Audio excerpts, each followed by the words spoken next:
The following tone is a reference tone, recorded at our operating level.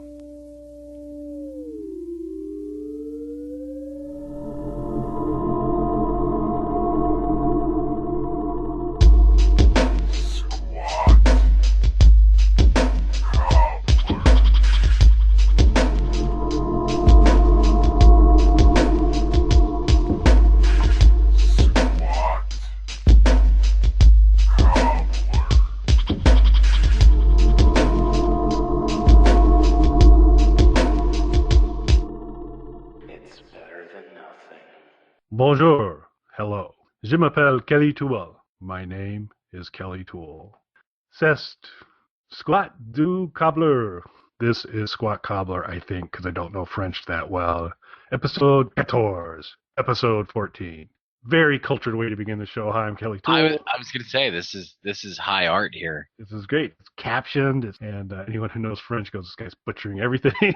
but I got 14 right. And 14 is 14, and this is episode 14, and there's no cooler French word than 14 for me. Hi, everyone. I'm Mike at Official Pagan on just about everything, and I do not know any French. Any language you want to kind of? I stumbled my way through English. That's about it. When I was in high school, I took Spanish, but I mostly had girls do my homework for me, so I don't know any Spanish. And when I was a kid, I did speak some Polish, but not so much anymore. I know a few phrases still, but I'm not around anyone who speaks Polish anymore, so it's just not something that gets used, and most of it's gone. Do you think you'd be able to pull out what 14 is in Polish? Absolutely not. It is interesting, though, because most of the phrases that I do remember are insulting, so it does kind of make me question what sort of conversations were happening the most in the household, that's what stuck. Polish appears to be... German seems like always the harshest sounding language, but I think Polish is a close second. Got a little bite to it. Yeah, it does. It definitely has that harsh sort of Slavic bite to it, as you called it, which is a pretty accurate description. So we'll jump right into the recommendations. Mine's actually a super quick one for this week, but I think you'll enjoy it, and you should kind of make sure you add it to your browser as a shortcut. And it's a website, and the website is called textsfromsuperheroes.com. You type in the URL, just like I said, at textsfromsuperheroes.com. And you may be asking yourself, what would be on textsfromsuperheroes.com? Surprisingly enough, it's texts from superheroes. So it's a really kind of clever site that will, when you come to it, they make ample use of the advertising square footage on their site. So you're going to see a right-hand rail that's usually loaded up with a bunch of banners and various things for you to click on. When you come into the site to begin with, there's a pretty strong push for some t-shirts and this type of stuff. But you can kind of wade your way through there. No pop-ups. You don't have to kind of deal with any of that nonsense. But kind of wade through a little bit of the advertising, pays for the site, and then you'll get into just a whole series of really kind of cleverly done text from superheroes. So you'll get Captain America talking to Wonder Woman. Luke Cage is very popular currently on the site. I've not seen any of the Luke Cage stuff yet, so probably gain a full appreciation for it. And Mike, I think you've also not seen it yet. I have not watched the Luke Cage show yet. I mean, I'm familiar with the character from watching the Jessica Jones show, and I know this is a spin-off of that, but I haven't gotten the opportunity to sit down and watch his series yet. I am looking forward to it, though. Yeah, I am too. I'm definitely looking forward to that. Maybe that's when we do some. We haven't pulled some of the squatties back together on that fine tool called Rabbit, where we can kind of watch something off of somebody's account. We can all kind of sit in there and watch it simultaneously in either chat or audio or video share, and it's a really great way to kind of hang out with people and catch up on stuff. So maybe we can see if some folks are interested and we can catch an episode or two that way. That might be fun. Yeah, I would definitely be interested in that. So if any of the squatties want to jump on that with us, we'd be more than happy to. That'd be very cool. But Text from Superheroes is just super funny. Lots of really good ones. You can kind of grab the images, tweet them out, put them on your Facebook thing. I don't really do much on Facebook except wish people happy birthday, but it's shareable. You can kind of get the media out there, but they're clever.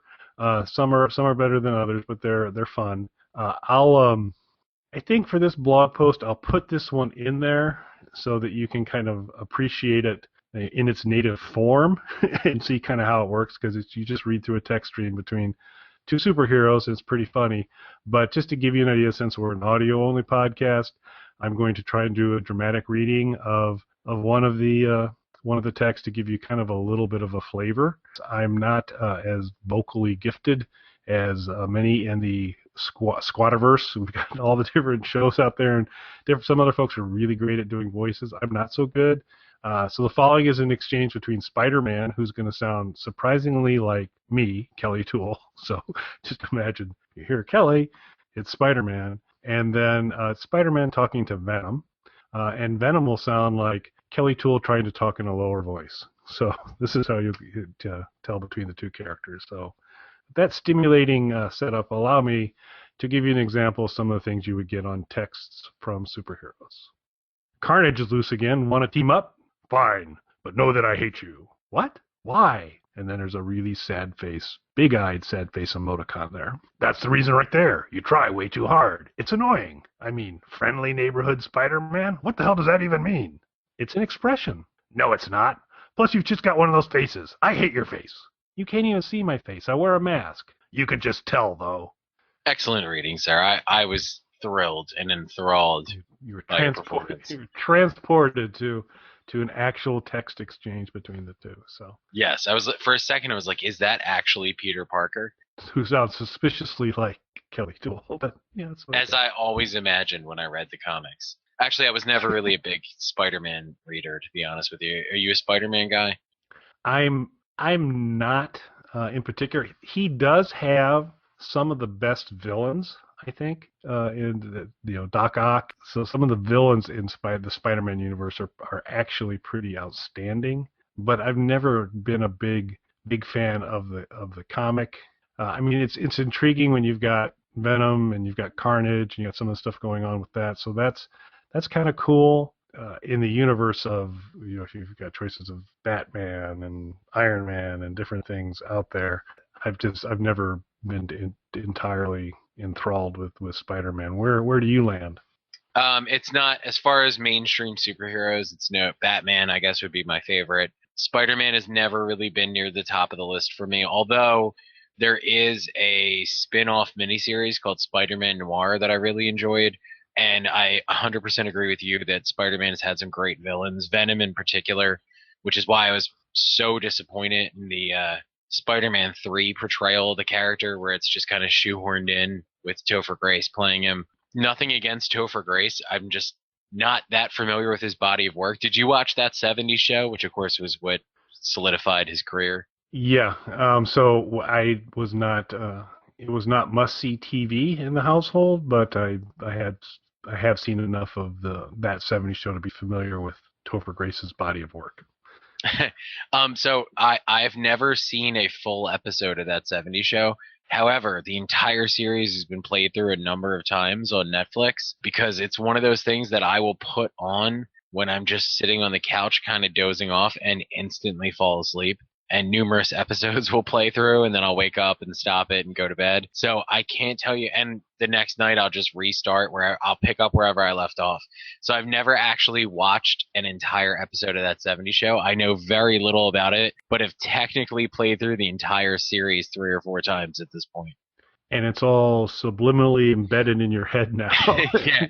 I wonder, like, if somebody asked me, like, if maybe I do have, like, vast knowledge of it from that sort of, not the osmosis of hearing it while I'm asleep. I am a fan of Topher Grace's performance in the movie Predators, however, which was the 3rd standalone Predator movie, which is surprisingly really good. And his character is really cool, and his performance is perfect for the character.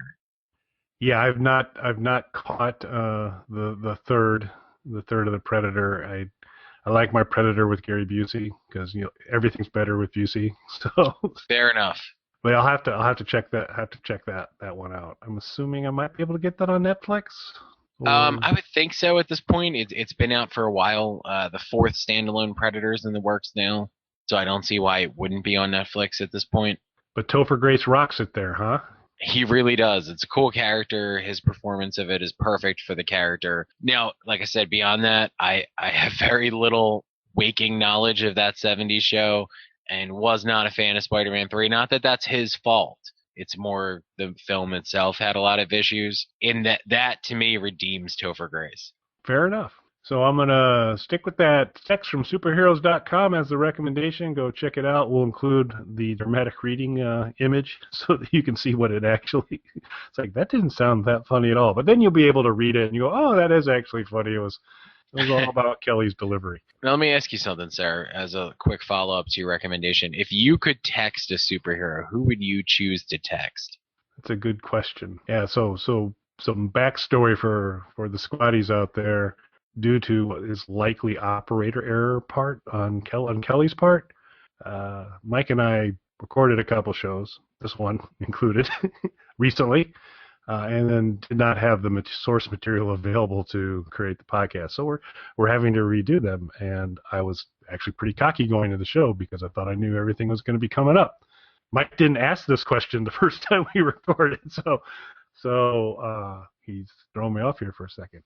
If I were to, so is this superhero I would want to text, not a superhero? Yes, if you could text a superhero right now, they were real, and you had their phone number, or you could get their phone number to text them, who would you text?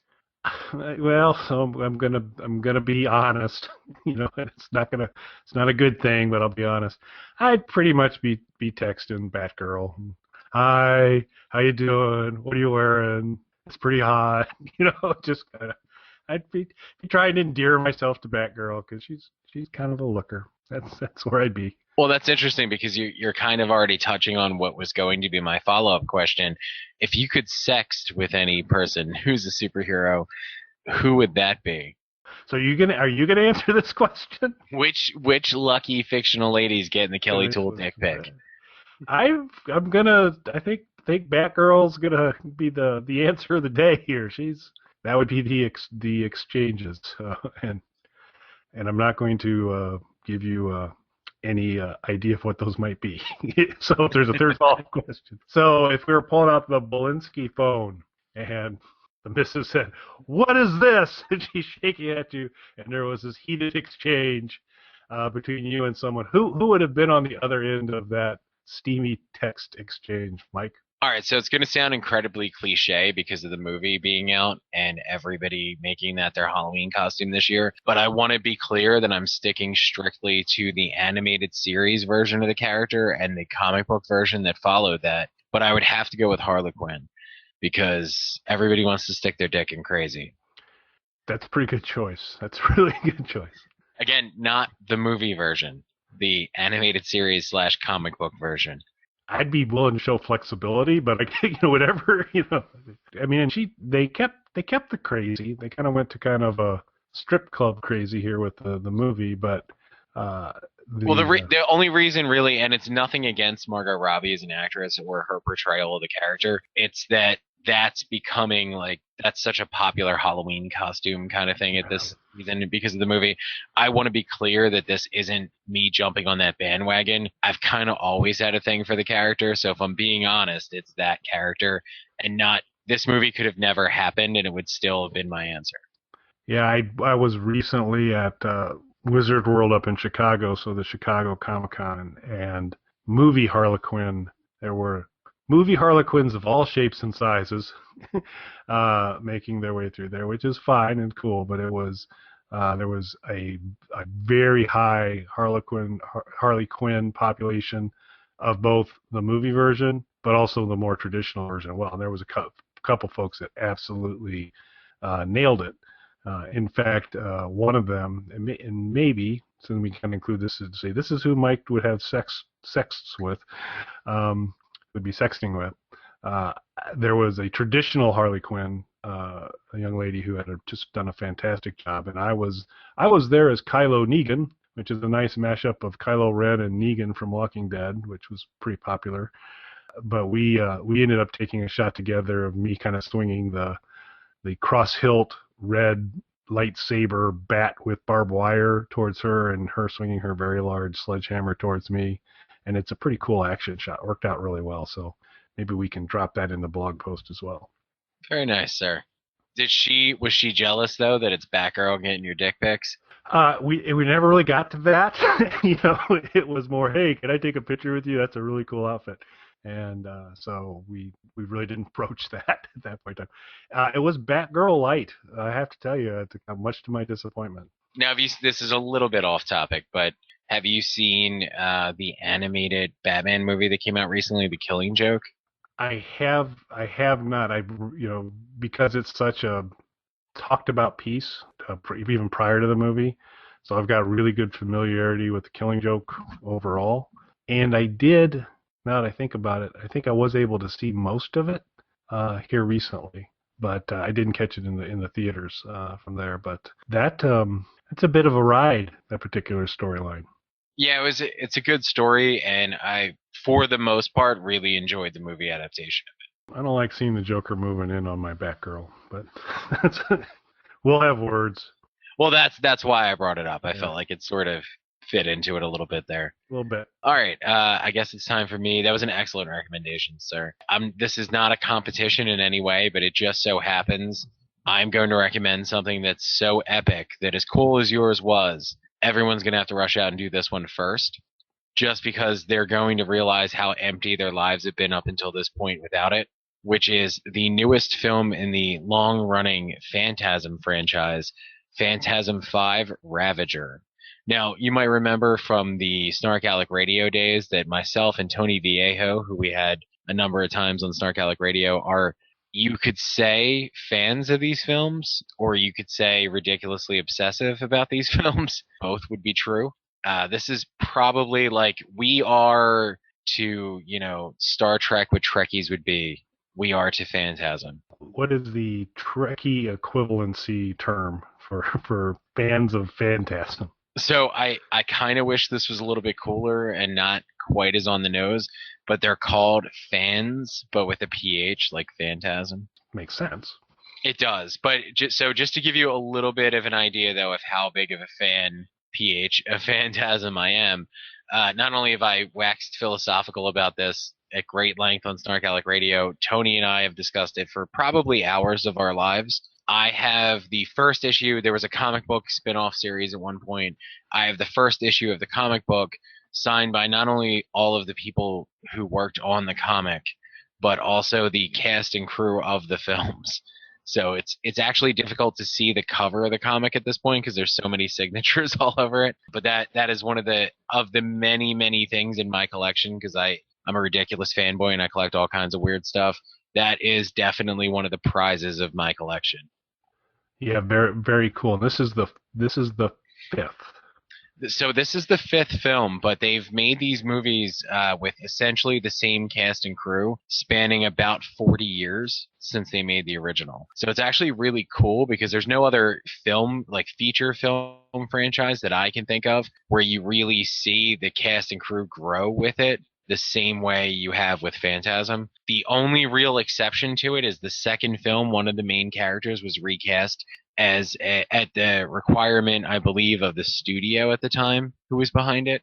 And there's actually, just as a lead-in for Phantasm Ravager, they made a short video that you can find online that gives you a quick recap of the previous films, in case you hadn't seen them or haven't seen them in a while.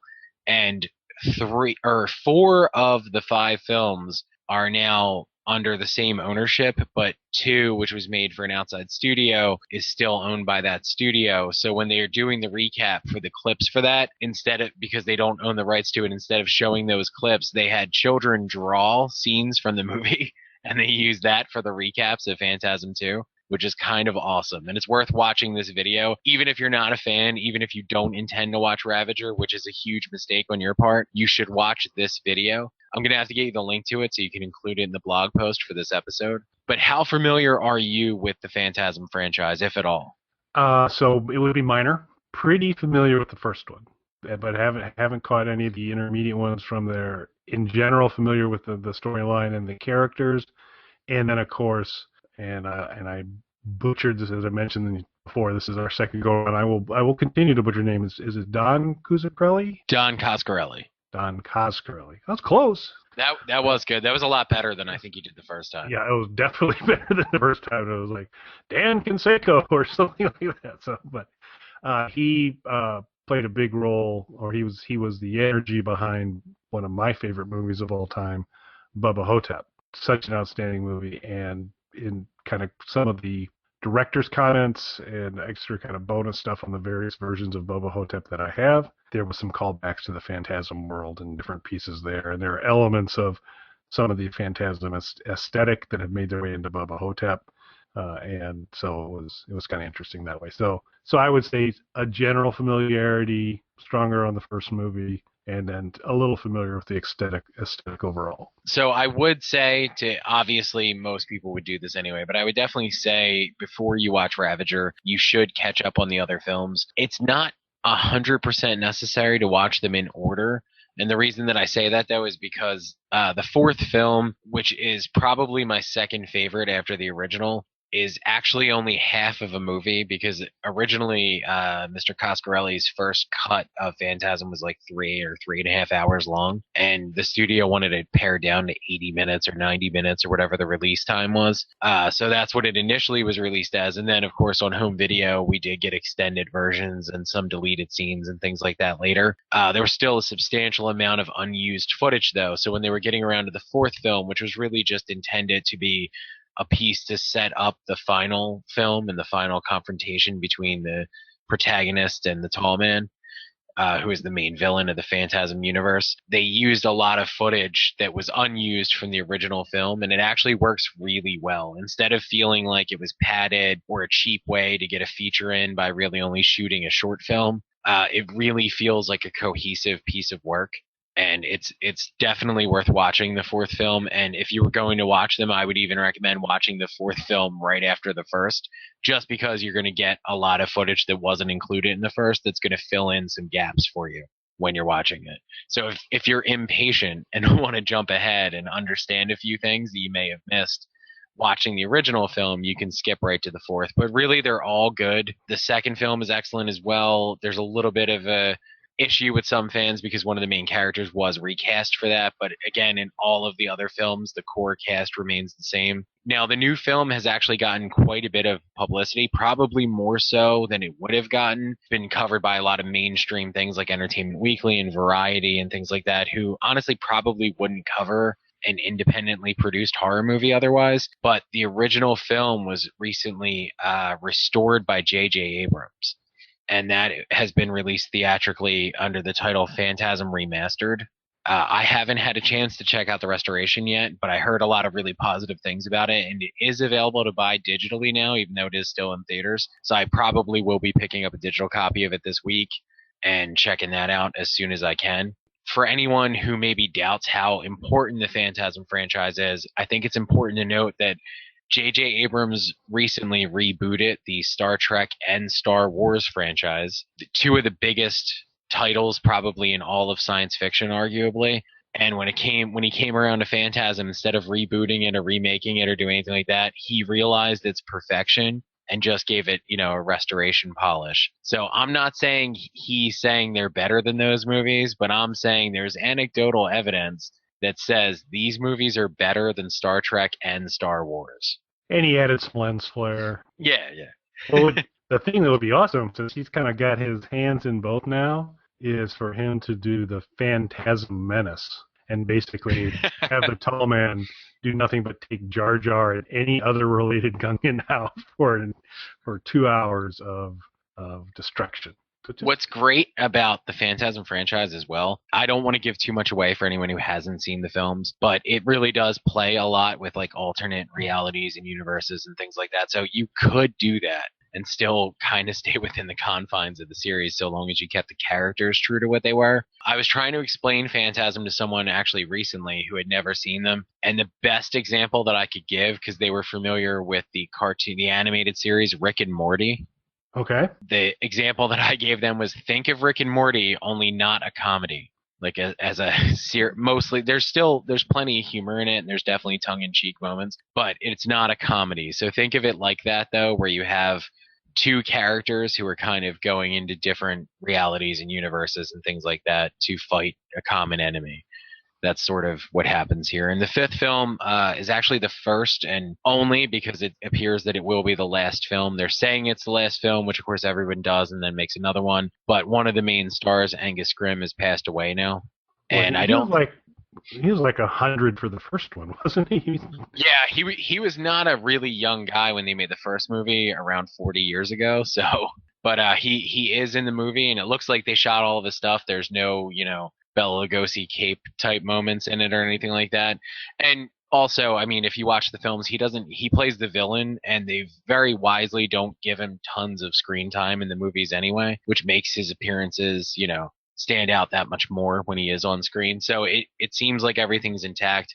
This is the first time Don Coscarelli did not direct the movie himself, which is a little bit unfortunate.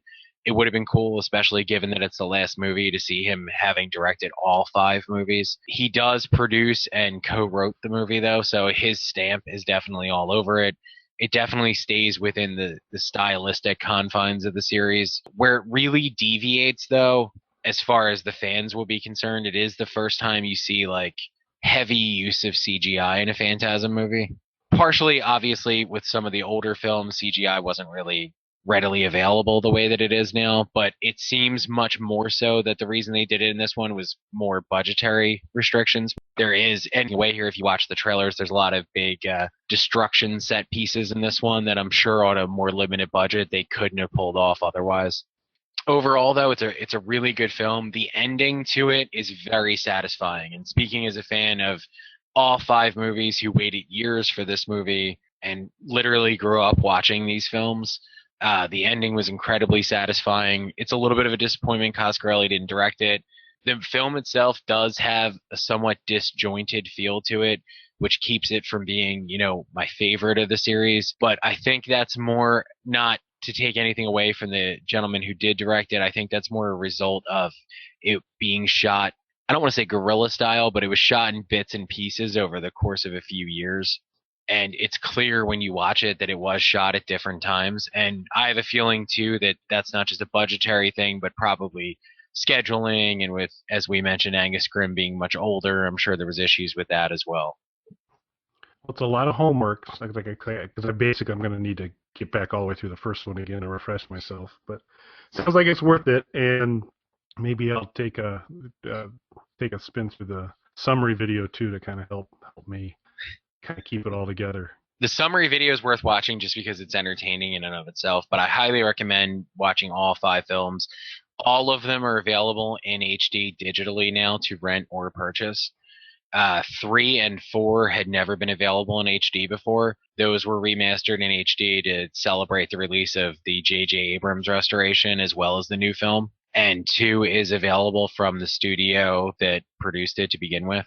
So you can get all of them in HD, rent them relatively inexpensively, I'm sure, digitally from iTunes and Amazon and all that other stuff.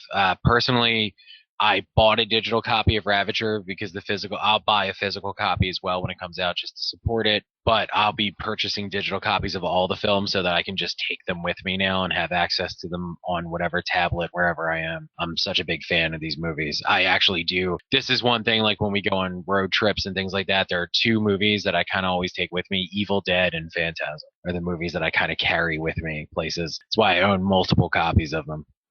Good choice. Yeah, that Army of Darkness is my must take from there. Excellent choice.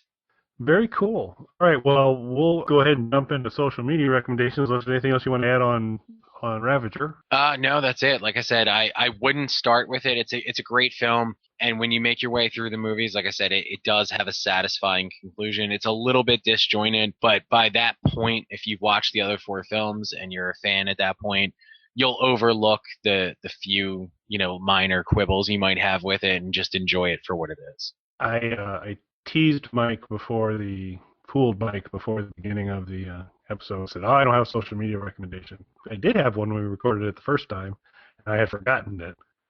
So I actually do have a social media recommendation, Mike, and it's a young lady. She's an actress. She's on Z Nation. She plays Dr. Sun Mei, who's a new kind of cast member here with the newest season. It's Sydney Viengluang is the actress's name. On Twitter, that's at Sydney SYDNEY, and then still all one word, VIENG.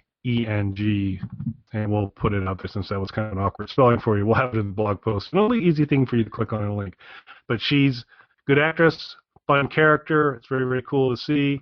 What's the best thing about it is she is amongst the most active members of the cast during live airings, and she will be very interactive and answer questions and respond to tweets she thinks are funny and have some fun stuff there. So she's very nice on Twitter. She's great on the show, and so I'm recommending Sydney this week. Excellent choice, sir. And I would actually like to recommend our friend Dylan, mostly because I am really, like you, anxiously anticipating some new installments of The Assistant. And also, just as, not to subtly plug, but more like to subtly rally for myself, I haven't been on Dylan Knows in a while. It's been too long, I would say.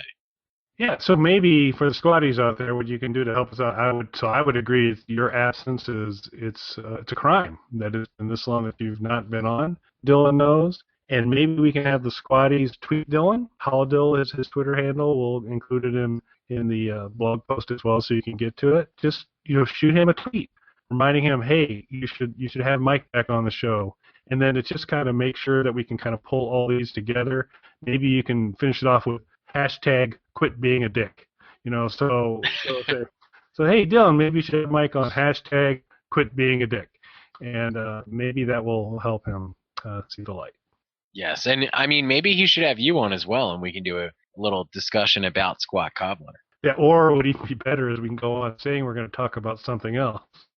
And just talk about Squat Cobbler? Just talk about Squat Cobbler. Yeah, which reminds me of this Squat Cobbler, is just see, because Dylan he is, hashtag recommendation aside, Dylan's an awesome guy. He's such a nice individual that, and Mike and I are not nice individuals. Correct.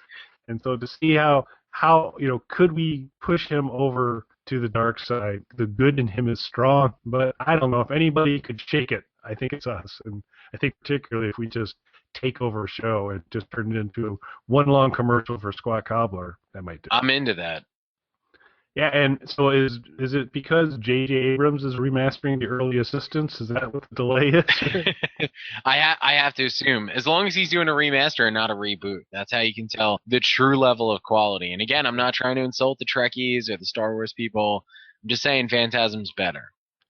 I do like the idea of maybe there should be other tweets going to Dylan saying reboot the Assistant, hashtag quit being a dick, but just to kind of keep tying in there. But I don't know. So what do you think? Do you want to see a remastered Assistant or a reboot? We just want more Assistant is what we want. I need more Assistant, whatever form it comes in. A musical. Could be a musical even. So, all right. That's a great recommendation. I wholeheartedly support that. So we will include all that information where you can connect up. Be sure and get a little chatty with Dylan on there to get Mike back on Dylan Knows. It's been far too long. And I do not have anything else for this week. Do you? No, that's it, sir. Thanks to all the squatties out there for listening, and we'll be back in a couple weeks. Thank you, guys. You are the only censor. If you don't like what I say, you have the choice. You can turn me off. I love the Monster Dog songs.